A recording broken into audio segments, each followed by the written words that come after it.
యూపీలో వచ్చింది బీసీలో చైతన్యం, అక్కడ ప్రభుత్వాలు ఏర్పడ్డాయి, బీహార్లో వచ్చింది, ఇప్పుడు తెలుగు రాష్ట్రాల్లో కూడా మొదలైంది. ఇప్పుడు ఇంకెంత టైం పట్టొచ్చు బీసీలే ప్రభుత్వాన్ని ఏర్పాటు? నేను అప్పుడు అనేది కాదు, ఇది ఒక టైం చెప్పడానికి ఇది కరెక్ట్ కాదు. కానీ ఖచ్చితంగా ఈరోజు ఏ రోజు మా రోజు వీరన్న అన్నట్టు ఖచ్చితంగా ఈ రాష్ట్రంలో తెలుగు రాష్ట్రాల్లో భారతదేశ చరిత్రలో చాలామంది బీసీ ముఖ్యమంత్రులు అయ్యారు, బీసీలకు రాజ్యాధికారం వచ్చింది. కానీ ఇక్కడ కూడా ఎప్పటికైనా ఎన్నటికైనా ఇలా బీసీలు ముఖ్యమంత్రి అయ్యే అవకాశం ఉంది. ఇవాళ ఇంతెందుకు పిసిసి అధ్యక్షుడు మహేష్ అన్న గారు మొన్న ప్రెస్ మీట్లో చెప్పాడు, కాంగ్రెస్ పార్టీ నుంచి బీసీ ముఖ్యమంత్రి అయ్యే అవకాశం ఉంది. ఎందుకంటే పక్కన కర్ణాటకలో సిద్ధరామయ్య గారు 2 సార్లు ఒక బీసీ బిడ్డ కుర్మ కులానికి సంబంధించిన సిద్ధరామయ్య గారు ముఖ్యమంత్రి కాగలిగిండు. కాబట్టి ఛత్తీస్గఢ్లో ఇలా భూపేష్ బఘేల్ గారు ఒక బీసీ బిడ్డ ముఖ్యమంత్రి కాగలిగిండు. కాబట్టి ఇప్పుడు 5 సంవత్సరాలు రేవంత్ రెడ్డి గారు ఉన్నా భవిష్యత్తులో ఈ రాష్ట్రానికి బీసీ ముఖ్యమంత్రి అయ్యే అవకాశం ఉందని వారు చెప్పడం జరిగింది. అదేవిధంగా బీజేపీ కూడా బీసీ ముఖ్యమంత్రి అన్నది. రేపు బీఆర్ఎస్ పార్టీ కూడా అనివార్యంగా బీసీ ముఖ్యమంత్రి అంటేనే ఆ పార్టీని ఎన్నికల్లో యాక్సెప్ట్ చేస్తారు, లేకపోతే ఆ పార్టీకి కేల్కతం దుకాణం బంద్ అవుతుంది. కాబట్టి ఇప్పుడు బీసీ వాదమే అన్ని రాజకీయ పార్టీల ముందున్నటువంటి తక్షణ కర్తవ్యం. బీసీ వాదాన్ని విస్మరించి ఎన్నికలకు పోయి ఓట్లు వేయించుకునేటువంటి పరిస్థితి లేదు. మీరు చిన్న ఎగ్జాంపుల్ చెప్తా, మొన్న ఎమ్మెల్సీ ఎన్నికలు జరిగినాయి. ఇవాళ టీచర్ ఎమ్మెల్సీలో మా యూటీఎఫ్ అదేవిధంగా పిఆర్టీయు ఆ యూనియన్లు ఉన్నప్పుడు కూడా 60-70 సంవత్సరాలు ఉన్నటువంటి యూనియన్లు కాదని కూడా బీసీ అభ్యర్థి పూల రవీందరు, అదేవిధంగా పూల రవీందర్, ఇంకొక బీసీ అభ్యర్థి మా వరంగల్ జిల్లాకు సంబంధించినటువంటి నాయకుడు మా సమ్ యాదవ్, ఆయన ఇద్దరు పోటీ చేస్తే 5,000 ఓట్లు వచ్చినాయి. అదేవిధంగా ఇక్కడ గ్రాడ్యుయేట్స్ ఎమ్మెల్సీలో ప్రసన్న హరికృష్ణ పోటీ చేస్తే 65,000 ఓట్లు వచ్చినాయి. గెలిచినంత పని అయింది. ఒక వార్డు మెంబర్ లేడు, సర్పంచ్ లేడు, ఈ గుర్తు మీద ఓటు వేయాలని చెప్పేటోడు కూడా లేడు. కేవలం బీసీ వాదంతో ఓట్లు పడ్డాయి. అదేవిధంగా బీజేపీ మల్క కొమరేకి ఇస్తే మొదటి ప్రాధాన్యత ఓట్లనే బయటపడ్డాడు. అదే అగ్రకులాలకు ఇస్తే ఎల్లెంకలబడ్డారు.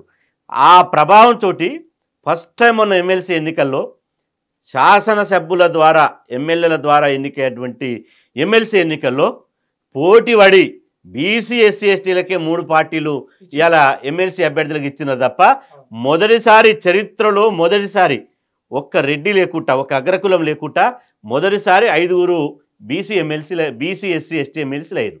మరి ఇది కాదా బీసీల రాజకీయాల్లో వస్తున్నటువంటి సామాజిక న్యాయం సాధించినటువంటి పోరాట ఫలితం ఇది కాదా? రైట్ అన్న, మీరు అన్న దాని ప్రకారమే ఒక ప్రశ్న అడుగుతా. ఏంటంటే గతంలో కూడా చాలాసార్లు బీసీలకు ప్రాధాన్యత ఇస్తున్నాం అని చెప్పేసి ఒక ఎన్నికల సమయంలో కావచ్చు, సీట్ల కేటాయింపులో కావచ్చు చాలాసార్లు జరిగినాయి. ఈసారి బీసీ వాదం ఇంత బలంగా ఇంత ఉబికి వస్తుంది, ఒక పెనుగంగలా ఉబికి వస్తుంది. ఈ క్రమంలో కూడా మీరు చెప్పారు ఎమ్మెల్సీ ఎలక్షన్ల, గ్రాడ్యుయేట్ ఉపాధ్యాయ ఎలక్షన్ల ఉదాహరణ చెప్పారు, మొన్న ఎమ్మెల్యే కోట ఎమ్మెల్సీలో కూడా ఉదాహరణ చెప్పారు. రేపు ఎమ్మెల్యే ఎలక్షన్లో కూడా ఎక్కువ మంది బీసీ బిడ్డలకు సీట్లు ఇచ్చినా కూడా చివరికి ముఖ్యమంత్రి అంటే సీట్లు ఇచ్చి అందరికి మేము బీసీలకే ఇచ్చినాం, బీసీలనే ముఖ్యమంత్రి చేస్తామని చెప్పి పెట్టెలో ఓట్లు పడ్డ తర్వాత ముఖ్యమంత్రిని బీసీ ఇవ్వకపోతే తిరుగుబాటు ఉంటుంది. ఇప్పుడు గెలుపు గుర్రాలు అగ్రకులాలు కాదు అనేది ఒకటి తేలిపోయింది. ఎన్నికల్లో గెలుపు గుర్రాలు ఎవరంటే మెజార్టీ ప్రజలు ఎవరు ఉంటారో వాళ్ళు గెలుపు గుర్రాలు అన్నారు.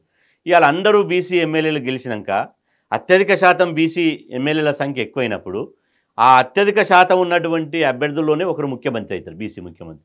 కానీ తక్కువ గెలిచినటువంటి అగ్రకులాలకు సంబంధించిన వాళ్ళు ముఖ్యమంత్రి అయ్యేటువంటి అవకాశమే ఉండదు. ఒకవేళ ఉన్నా బీసీ ఎమ్మెల్యేలంతా ఐక్యమై ఆ అభ్యర్థులకు ఆ ప్రభుత్వాన్ని కూల్చేస్తారు. ఆ వాతావరణం వస్తుంది అనుకోవచ్చు. కింద బలమైన ఉద్యమం ఉన్నప్పుడు, ప్రజాక్షేత్రంలో బీసీ వాదం బలంగా ఉన్నప్పుడు ఇవాళ కంపల్సరీ ఇస్తారు అనివార్యంగా.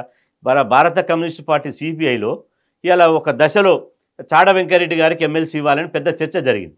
కానీ పార్టీలో వాళ్ళ పార్టీ సెక్రటరీలో ఏం చర్చ జరిగింది? ప్రజల్లో క్షేత్రస్థాయిలో బీసీ వాదం బలంగా ఉంది. ఈ సమయంలో కనుక మనం బీసీకి ఇవ్వకుండా అగ్రకులాలకు ఇస్తే పార్టీ పట్ల విశ్వాసం పోతుంది, ఈ ఎస్సీ ఎస్టీ బీసీలంతా పార్టీకి దూరం అవుతారు. కాబట్టి కంపల్సరీ ఒక బీసీకి ఇవ్వాలని చెప్పి ఒక తీర్మానం చేసి ఒక బీసీ బిడ్డకి ఇవ్వడం జరిగింది. అంటే ఇవాళ మా నెల్లికంటి సత్యం గారికి ఇవ్వడం జరిగింది. కానీ ఇవాళ బీసీలలో క్షేత్రస్థాయిలో ప్రజల్లో బీసీ వాదం బలంగా ఉంటే వస్తుంది. ఉదాహరణకు ఇప్పుడు మా జాన్ వెస్లీ గారు మా దళిత బిడ్డకు రాష్ట్ర కార్యదర్శి ఇచ్చింది. ఒక సిపిఎం పార్టీ చరిత్రలో మొదటిసారి ఒక బహుజన బిడ్డ అయిండు. ఇది కాదా మార్పు? కాబట్టి ఇక్కడ చూసుకుంటే తమిళనాడు రాష్ట్రంలో ఏ పార్టీ గెలిచినా బీసీ ముఖ్యమంత్రి అవుతాడు.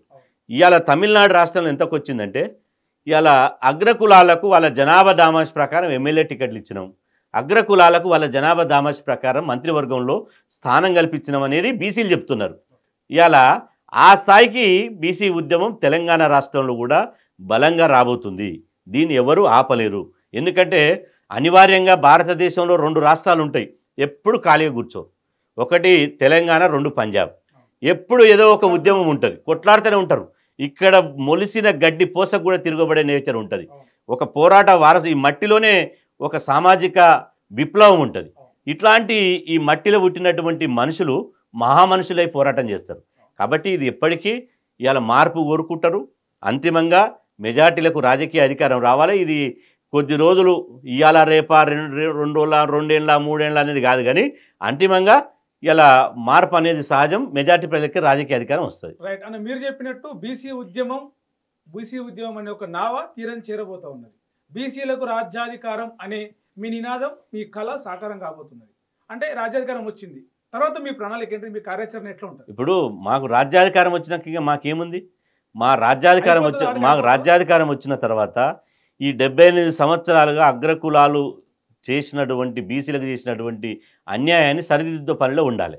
విద్యారంగంలో ఎట్లా అన్యాయం జరిగింది, విద్యను ఎట్లా విధ్వంసం చేశారు, వైద్య రంగంలో ఎట్లా అన్యాయం జరిగింది, తర్వాత మౌలిక వసతులు ఎట్లా అన్యాయం జరిగింది, బడ్జెట్లో ఎట్లా అన్యాయం జరిగింది, సహజ వనరుల కేటాయింపులు ఎట్లా అన్యాయం జరిగింది, అదేవిధంగా బీసీ బిడ్డల్ని ఎట్లా స్వయం పాలకులుగా స్వతంత్రులుగా ఎట్లా చేయాలనేటువంటి ఒక ఆలోచన, ఒక ఆశయం ఉంటుంది. కాబట్టి ఆశయంతో పనిచేస్తాం. రాజ్యాధికారం చేగువేరకు ఆయన పోరాటం చేస్తే విప్లవం విజయవంతమైంది. కానీ ఆయన చేగువేర పుట్టిన రాష్ట్రంలో, పుట్టిన దేశంలో ఉండే. ఆయన పరిపాలన వచ్చిన తర్వాత మళ్ళీ ఎక్కడైతే దిక్కుమొక్కు లేనటువంటి ప్రాంతం ఉందో, ఎక్కడైతే అణచివేయబడ్డ సమాజం ఉందో అక్కడ పోయి యుద్ధం చేసిండు. కాబట్టి పోరాడే వాళ్ళు, ప్రజల కోసం పోరాడే వాళ్ళు ఎప్పుడూ పోరాడుతూనే ఉంటారు. అసమానతను, అదేవిధంగా కుల వివక్షతను రూపుమాపడానికి, మనిషిని మనిషిగా గుర్తించి మనిషిని గౌరవించి అసమానత లేనటువంటి సమానత్వం ఉన్నటువంటి సమాజం కోసమే మా కృషి ఉంటుంది. ప్రపంచంలో ఏ మూల ఏ క్షణం ఏం జరుగుతుందో వేగంగా తెలుసుకోవడానికి తొలి వెలుగు వాట్సాప్ ఛానల్ని ఫాలో చేయండి.